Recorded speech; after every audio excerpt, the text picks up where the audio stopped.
ये है happy home multi channel का प्रसारण सीधे आपके सामने। फोकस हिंदुस्तान मुंबई न्यूज़ में आपका स्वागत है। मैं हूं माजिद सिद्दीकी। दुआ सलाम, आदाब, जय भीम। दुनिया बदल रही है, देश वही है, वही रहेगा। हक और हकीकत को बताने वाले खामोश बैठे हैं। आने वाला वक्त ही बताएगा। वीडियो को आखिर तक देखिए। आज की ख़ास खबरें। सबसे पहले फोकस हिंदुस्तान को सब्सक्राइब करें, लाइक के साथ शेयर करें और अपने कमेंट ज़रूर भेजें। समाज को जगाने के लिए आपकी ज़रूरत है। फिर आऊँगा ताज़ा खबरों को लेकर। माजिद सिद्दीकी, जय हिंद।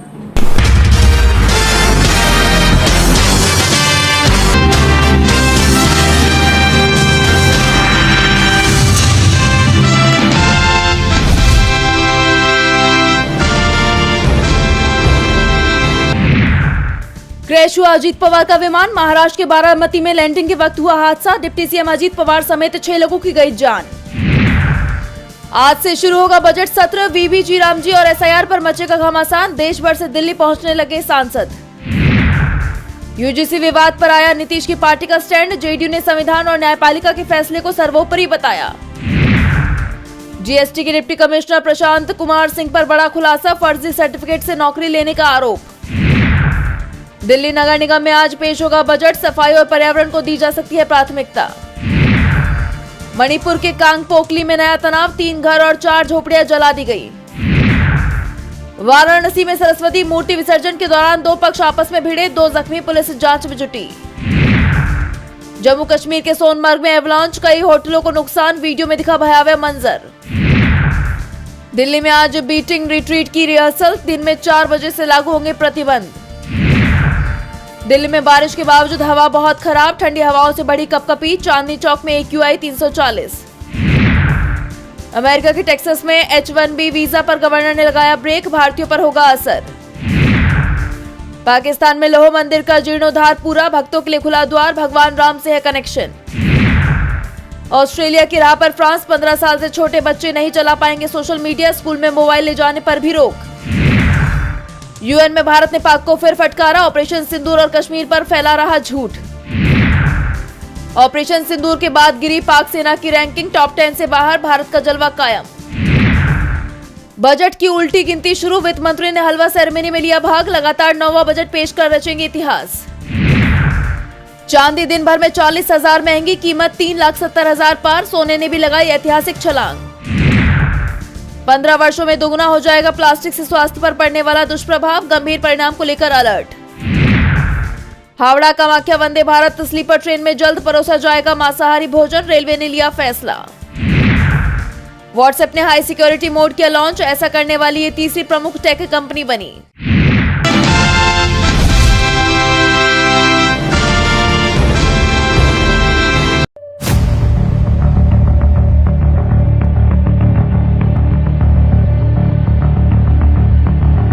महाराष्ट्र के उप मुख्यमंत्री और राष्ट्रवादी कांग्रेस पार्टी यानी एनसीपी के प्रमुख अजीत पवार की आज सुबह एक भयानक विमान दुर्घटना में मौत हो गई।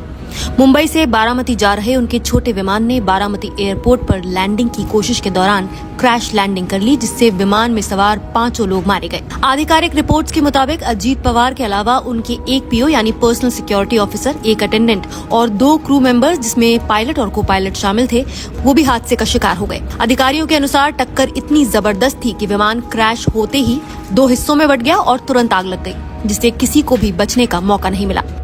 सुबह करीब 8:48 पर मुंबई के एयरपोर्ट से उड़ान भरने वाला लर्न जेट 45 मॉडल का विमान, जिसका रजिस्ट्रेशन नंबर VTSSK है, जो VSR ऑपरेटर के पास था, बारामती के लिए रवाना हुआ था। लगभग 1 घंटे की उड़ान के बाद जब विमान फाइनल अप्रोच पर पहुंचा था और रनवे पर लैंडिंग की कोशिश कर रहा था, तभी अचानक कुछ गड़बड़ हो गई। प्रारंभिक जांच रिपोर्ट्स बताती हैं कि विमान रनवे पर क्रैश हो गया, जिससे वो बुरी तरह क्षतिग्रस्त हो गया और आग लग गई। सोशल मीडिया पर वायरल वीडियोस में विमान के मलबे से उठती लपटें और धुआं साफ दिखाई दे रहा है। हादसे के तुरंत बाद एयरपोर्ट के ऑपरेशंस को अस्थायी रूप से सस्पेंड कर दिया गया है, जिससे आने जाने वाली कई उड़ानें प्रभावित हुई हैं। स्थानीय प्रशासन और एम्बुलेंस तुरंत घटनास्थल पर पहुंची, लेकिन दुर्भाग्य से विमान में सवार किसी भी व्यक्ति को बचाया नहीं जा सका। आधिकारिक बयान में पुष्टि की गई है कि कोई भी व्यक्ति जीवित नहीं बचा है। फायर ब्रिगेड ने आग बुझाई और रेस्क्यू ऑपरेशन चलाया, लेकिन हालिया अपडेट्स के अनुसार सभी शव बरामद हो चुके हैं। बारामती एयरपोर्ट के मैनेजर शिवाजी तावरे ने बताया कि विमान लैंडिंग के दौरान रनवे पर आने से पहले ही साइड में चला गया था और क्रैश होते ही विस्फोट हो गया। उन्होंने ये भी स्पष्ट किया कि ये विमान मुंबई से चार्टर किया गया था और हाल ही में बारामती एयरपोर्ट का संचालन निजी ऑपरेटर से हटाकर महाराष्ट्र एयरपोर्ट डेवलपमेंट कंपनी को सौंपा गया था। फिलहाल हादसे के कारणों को लेकर स्थिति स्पष्ट नहीं है, लेकिन डीजीसीए ने विमान दुर्घटना की औपचारिक जांच शुरू कर दी है और तकनीकी खराबी, लैंडिंग के दौरान मानवीय चूक या फिर अन्य संभावित कारणों की पड़ताल की जा रही है।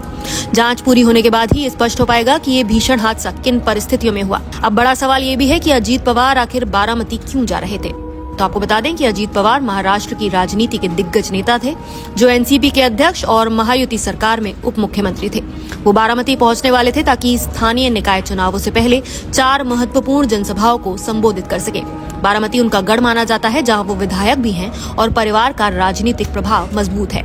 ये सभाएं चुनावी तैयारियों को गति देने और समर्थकों से जुड़ने के लिए आयोजित की गई थी, लेकिन अब हादसे की वजह से ये सभी कार्यक्रम रद्द कर दिए गए हैं। अजीत पवार की अचानक मौत से राज्य की राजनीति में शोक और अनिश्चितता का माहौल है। एनसीपी के भीतर नेतृत्व को लेकर भी सवाल खड़े हो गए हैं। वहीं महायुति सरकार के लिए भी ये एक बड़ा राजनीतिक झटका माना जा रहा है। कई वरिष्ठ नेताओं ने गहरा शोक व्यक्त किया है और राज्य भर में कई राजनीतिक कार्यक्रम रद्द कर दिए गए हैं। फिलहाल आप इस दुर्भाग्यपूर्ण हादसे पर क्या कहेंगे, हमें कमेंट करके अपनी राय जरूर बताएं।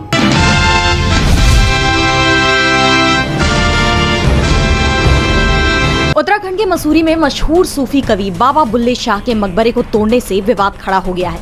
विपक्ष इस मामले में बीजेपी सरकार पर हमला बोल रहा है और अब जम्मू कश्मीर की पूर्व मुख्यमंत्री महबूबा मुफ्ती बीजेपी पर भड़क उठी। उन्होंने मकबरे में हुई तोड़फोड़ की कड़ी निंदा की है और बीजेपी को घेरते हुए एक्स पर पोस्ट किया। महबूबा मुफ्ती ने लिखा कि भाजपा नेता विदेशों में मस्जिदों में फोटो खिंचवाते हैं और शेखों के लिए लाल कालीन बिछाते हैं, लेकिन अपने देश में वे सूफी कवि बाबा बुल्ले शाह के मकबरे पर हो रही तोड़फोड़ को खुशी से देखते हैं। महबूबा मुफ्ती ने न सिर्फ पीएम मोदी के विदेश दौरे पर तंज कसा, बल्कि बीजेपी पर दोहरा मापदंड अपनाने का आरोप भी लगाया और कहा कि ये पाखंड आकस्मिक नहीं बल्कि जानबूझकर किया गया है। बढ़ती गरीबी, व्यापक बेरोजगारी और युवा पीढ़ी से छीने गए भविष्य के लिए जवाबदेह होने से कहीं ज्यादा आसान सद्भाव के प्रतीकों को खत्म करना है।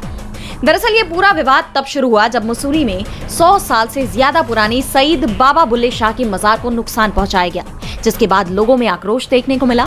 भारी तादाद में लोग जमा हुए और विरोध प्रदर्शन किया। इस दौरान प्रदर्शनकारियों ने दोषियों के खिलाफ कड़ी कार्रवाई की मांग की।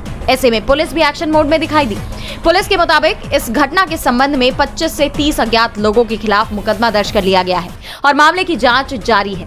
अब ये विवाद कहां जाकर थमता है, ये देखना होगा।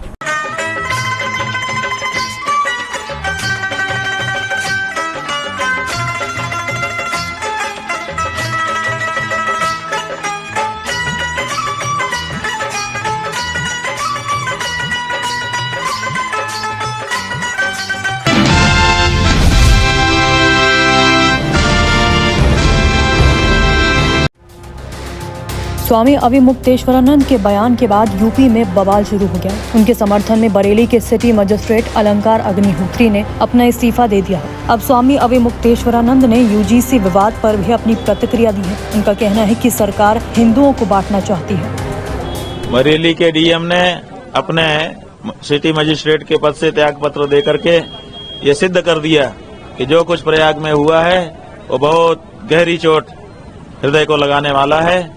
इतनी गहरी कि इतना बड़ा पद भी आदमी छोड़ दे रहा है। लोगों के मन में बहुत बड़ा दुख है इस बात का पैमाना बन गया उनका इस्तीफा।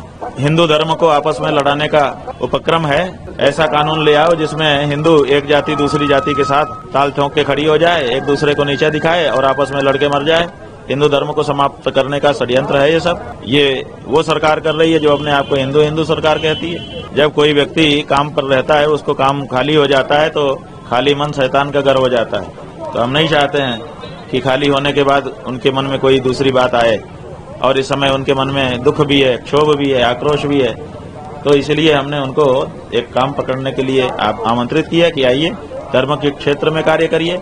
और धर्म के क्षेत्र में बहुत बड़े बड़े काम हैं। पूरा विश्व का ज्यूरिसडिक्शन हम लोगों के पास है, काम करें, क्या दिक्कत है। उत्तर प्रदेश का जो मुख्यमंत्री है वो केवल उत्तर प्रदेश में ज्यूरिसडिक्शन रखता है और जगत गुरु शंकराचार्य का जो रिस्ट्रिक्शन तो पूरे विश्व में होता है, तो हमारे पास उनसे बहुत बड़ा काम है। आए, स्वागत है।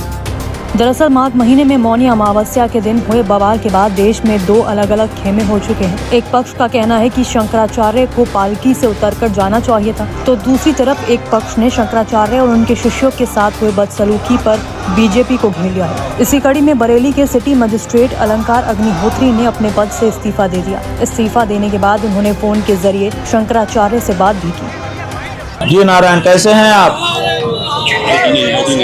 हम लोगों के मन में 2 तरह की प्रतिक्रिया आपके समाचार सुनने से हो रही है। एक तो दुख हो रहा है कि कितनी लगन से आपने पढ़ाई लिखाई की होगी, तब जाकर के इस पद पर आप आए होंगे।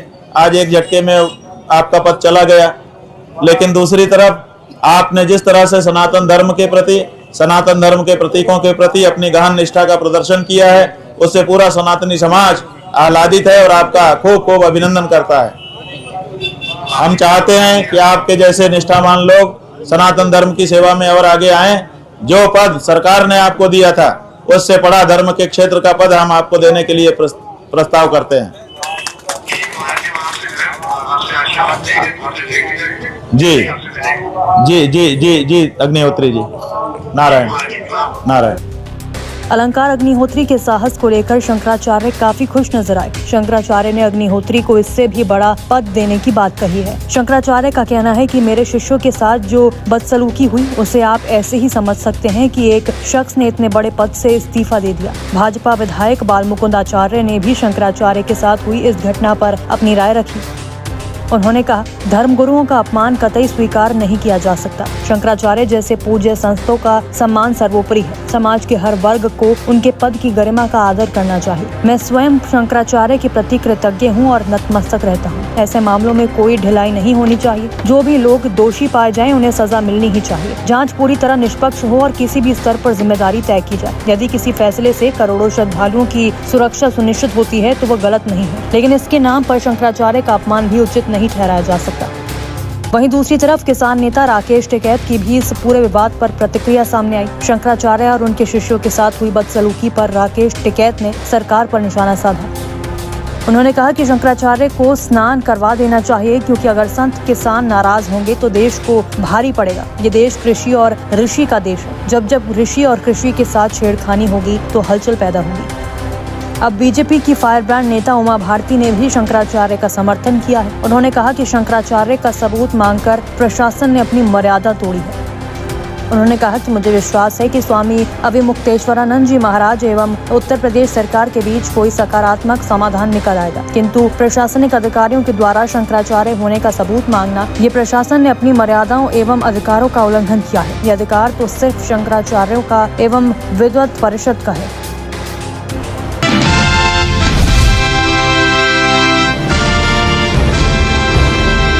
महाराष्ट्र में नगर निगम चुनाव के बाद महायुति पर संकट गहराता दिख रहा है। खासकर मुंबई में मेयर पद को लेकर जो पेच फंसा हुआ है, उसने बीजेपी और शिंदे सेना के बीच की दूरियां बढ़ा दी हैं। इस बीच बीजेपी नेता गणेश नाइक ने शिवसेना को खत्म करने की धमकी दे दी है। नाइक ने एकनाथ शिंदे का नाम लिए बिना कहा, अगर बीजेपी इजाजत देती है तो हम उनका अस्तित्व खत्म कर सकते हैं। मैं आज ये दोहरा रहा हूं। उनके इस बयान ने विवाद खड़ा कर दिया है। सवाल उठ रहे हैं कि क्या बीजेपी शिंदे के खिलाफ कोई बड़ी साजिश रचने वाली है? तो दूसरी तरफ शिंदे गुट भी बीजेपी पर पलटवार करने में पीछे नहीं है। शिंदे गुट ने बीजेपी को आईना दिखा दिया है। शिवसेना के नेता और राज्य के सामाजिक न्याय मंत्री संजय शिरसाट ने कहा है कि कौन शिंदे को खत्म करने की बात कर रहा है। शिंदे नवी मुंबई की पहाड़ियां या रेत नहीं है जिन्हें खत्म किया जा सके। हम वो हैं जो साहस के साथ खड़े हैं। शिंदे को कम नहीं आंका जा सकता। आज बीजेपी सत्ता में है, सत्ता के घमंड में दिख रही है, लेकिन बीजेपी को यह सत्ता हमारी कुर्बानियों की बदौलत मिली है। बीजेपी आज सत्ता में सिर्फ इसलिए है क्योंकि शिंदे ने 2022 में उद्धव ठाकरे के खिलाफ बगावत की थी। अगर कोई हमें खत्म करने की बात करता है तो हम इसे सहन नहीं करेंगे। वहीं शिंदे के करीबी और राज्य के पर्यटन मंत्री शंभूराज देसाई ने कहा कि अगर हमारी पार्टी इजाजत देती है तो हमारा रुख वही रहेगा। जब उनकी पार्टी कोई रुख अपनाएगी तो हम भी उचित जवाब देंगे।